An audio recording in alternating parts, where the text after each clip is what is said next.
অনেকক্ষণ ধরে ওই মহান আত্মার সামনে দাঁড়িয়ে রইলাম আমি। ওই মহাত্মার অভয় মুদ্রা আমাকে যেন সান্ত্বনা দিচ্ছিল, এবং তার অর্ধনিমিলিত চোখ, যে চোখ সংসারের দুঃখের সত্যতা উপলব্ধি করতে পেরেছে, জীবনের যাবতীয় রহস্যের সঙ্গে পরিচিত, আমাকে অনেক কিছুই বলছিল। আমার তো এই রকমই মনে হচ্ছিল যে তিনি যেন আমার দিকে তাকিয়ে মৃদু হাসছেন আর বলছেন, সত্যের অনুসন্ধানে তুমি যে রাস্তায় ছুটে চলেছ সেই পথের সঙ্গে আমি ভালোভাবেই পরিচিত। আমার আত্মা যেন তার নিজের ভাষায় বলে উঠল, আমাকে শক্তি প্রদান করুন, আমাকে শান্তি প্রদান করুন। হে প্রভু, আমি এই সংসারের রহস্যের সঙ্গে পরিচিত হতে চাই, ভৌতিক বন্ধন থেকে মুক্তি চাই, নিজের লক্ষ্য সিদ্ধিতে সফলতা চাই।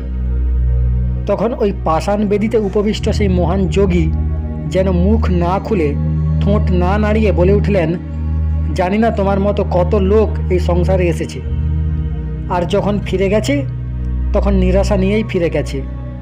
তুমি শুধু নিষ্ঠা ভরে নিজের কাজ করে যাও, আপনা আপনিই সব কিছুর প্রাপ্তি ঘটবে। এরপরেও আমি পুরো 2 মাস ছিলাম তাওয়াং মঠে। এই অবসরে ইউৎসুং লামা ও মঠের অন্য লামাদের কাছ থেকে বৌদ্ধ যোগ, তন্ত্রমন্ত্র, কালো জাদু, কালীবিদ্যা, ধর্ম আর দর্শনের ব্যাপারে অনেক কিছুই শিখেছিলাম।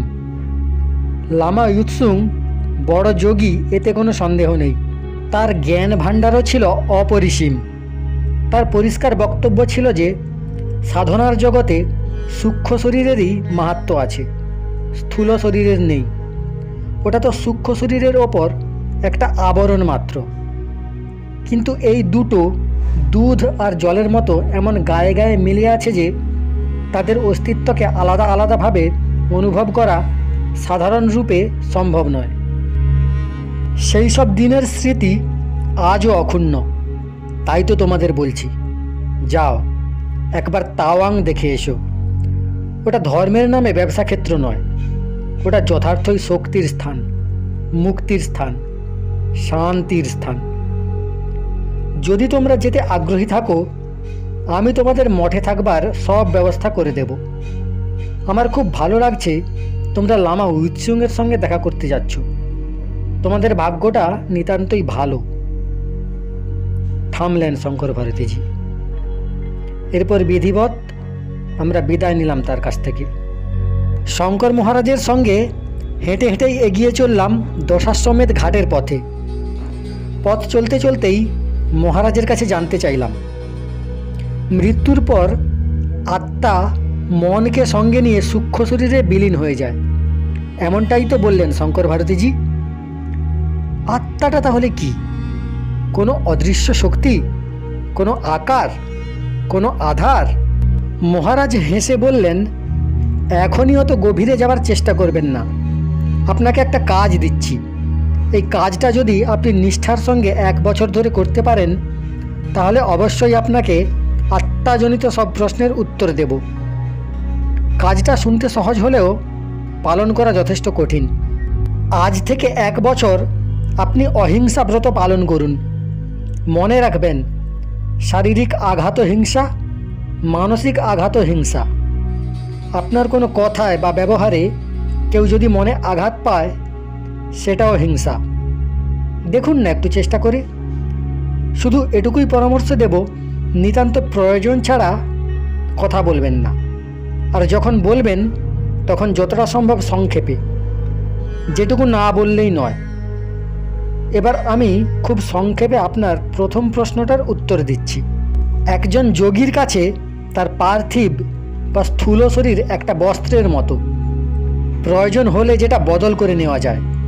কিন্তু মানুষ নিজের শরীরের সঙ্গে এত গভীরভাবে একাত্মতা গড়ে তোলে যে নিজেকে সে শুধু নিজের শরীর বলেই মনে করে।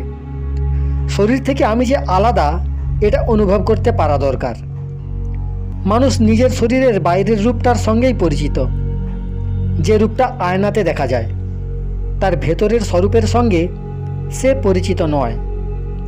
যেদিন মানুষ ভেতরের রূপের সঙ্গেও পরিচিত হয়ে যাবে, সেদিন থেকে সেও নিজের শরীরকে একটা বস্ত্রের মতোই মনে করবে।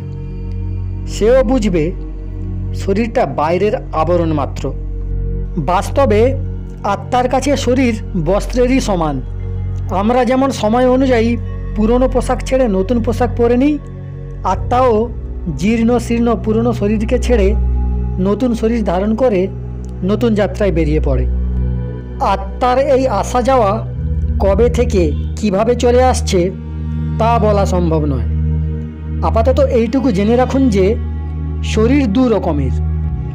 এক শরীরের সঙ্গে আমরা সবাই পরিচিত, যে শরীর আমরা মাতা পিতার মাধ্যমে পেয়েছি, অর্থাৎ কিনা গর্ভ থেকে জন্ম নিয়েছি। কিন্তু এই শরীরের একটা নির্দিষ্ট সীমা আর সামর্থ্য থাকে। এই সীমা আর সামর্থ্য অনুযায়ী সে যন্ত্রের মতো চলতে থাকে, তারপর একদিন শেষ হয়ে যায়। যদি গভীরভাবে চিন্তা করা যায় তাহলে দেখা যায় মাতা পিতার কাছ থেকে মানুষ শরীররূপী একটা যন্ত্রই পায়। এই শরীর যন্ত্রের রূপে আমাদের জন্য এক বিশেষ স্থিতি তৈরি করে। আমাদের দৃষ্টিগোচর এই শরীর জন্ম থেকে তার যাত্রা শুরু করে, আর তার সমাপ্তি হয় মৃত্যুরূপে। আত্মার এই আসা যাওয়ার ক্রম কিন্তু বরাবরই বজায় থাকে। এই শরীরকে যদি আমরা আত্মার প্রথম বস্ত্র বলে মনে করি তবে ঠিক হবে। এই রকমই আত্মার একটা ভেতরেরও বস্ত্র আছে। যেটা প্রথম বস্ত্র সেটা ভৌতিক বা স্থূল, আর যেটা দ্বিতীয় বস্ত্র সেটাই সূক্ষ্ম শরীর। সূক্ষ্ম শরীর বিদ্যুৎ কণা থেকে নির্মিত এবং সেটা আগের জন্ম থেকে আসে। আত্মা ওই সূক্ষ্ম শরীর নিয়েই গর্ভে প্রবেশ করে, আবার মৃত্যুর পর সূক্ষ্ম শরীর নিয়েই পরবর্তী যাত্রাপথে বেরিয়ে পড়ে। সত্যি এটাই যে সূক্ষ্ম শরীর আত্মার এমন একজন বাহক যার সাহায্যে আত্মা স্থূল শরীর গ্রহণ করে। আবার স্থূল শরীর জীর্ণ শীর্ণ হয়ে গেলে তাকে ত্যাগ করে সূক্ষ্ম শরীরের মাধ্যমেই আবার অন্য স্থূল শরীর গ্রহণ করে নেয়। এটাই আত্মার আগমন আর গমন। আত্মার এই সূক্ষ্ম শরীরের সাহায্যে যাওয়া আসা সম্পূর্ণ প্রাকৃতিক নিয়ম। এই পর্যন্ত বলে থামলেন মহারাজ। হেসে বললেন, বুঝতে কি কোনো অসুবিধে হচ্ছে? আমি বললাম, পুরোপুরি অসুবিধে মহারাজ।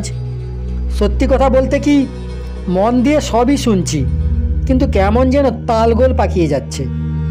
ব্যাপারটা আমার কাছে পরিষ্কার হলো না। কেমন যেন একটা ছায়া ছায়া ভাষা ভাষা ভাব। একবার মনে হচ্ছে বুঝেছি, আবার পরক্ষণেই মনে হচ্ছে বুঝিনি। কি গেরো বলুন দেখি। দিলেন তো সকাল সকাল মাথাটাকে ওলট পালট করে। বেশ মজায় আছি, আনন্দে আছি। আর 5 জন যেমন মারা গেলে চিতায় চাপে, তেমনি চিতায় চাপবো, চুকে গেল। তা নয়, আপনি কোথার থেকে সূক্ষ্ম শরীর, স্থূল শরীর, আত্মা সব মিলিয়ে একটা উটকো ঝামেলা তৈরি করে দিলেন। মরার পর কি হবে তা আমি জানতেও চাই না। যা হবার তাই হবে। এতে যখন আমার আপনার কোনো হাত নেই, তখন অকারণে মাথা খারাপ করে কী লাভ? মহারাজ তার নিজের বিশেষ হাসিটি ছড়িয়ে দিয়ে বললেন, ঠিক আছে, সারাদিনের কাজ শেষ হয়ে যাক, সন্ধেবেলায় আমরা ছাদে বসে গল্প করব। চলুন এখন স্নানটা সেরে নিই। খেয়াল আছে তো আজ বিকেলেই অরুণ কুমার শর্মার বাড়িতে যাবার কথা? বিকেল 4টের সময় মনোজ শর্মা আমাদের জন্য অপেক্ষা করবেন। নিন এবার পা চালান। তাই চললাম। দশাশ্বমেধ ঘাটে স্নান সেরে পৌঁছলাম অবশেষে মণিকর্ণিকায়। অনেকক্ষণ বসলামও সেখানে। চিতাগুলো দাউ দাউ করে জ্বলতে দেখছি, আর কিছুক্ষণ আগে শোনা শঙ্কর ভারতীজির কথাগুলো ভাবছি। অবশেষে অলিগলি দিয়ে এসে বিশ্বনাথ মন্দির দর্শন করে একটা দোকানে দাঁড়িয়ে গরম দুধ আর জিলিপি খেয়ে ফিরতি পথ ধরলাম। প্রণাম জানাই সমস্ত মানব আত্মাকে। পরের অংশ শোনার জন্য চ্যানেলটি সাবস্ক্রাইব করে রাখতে পারেন।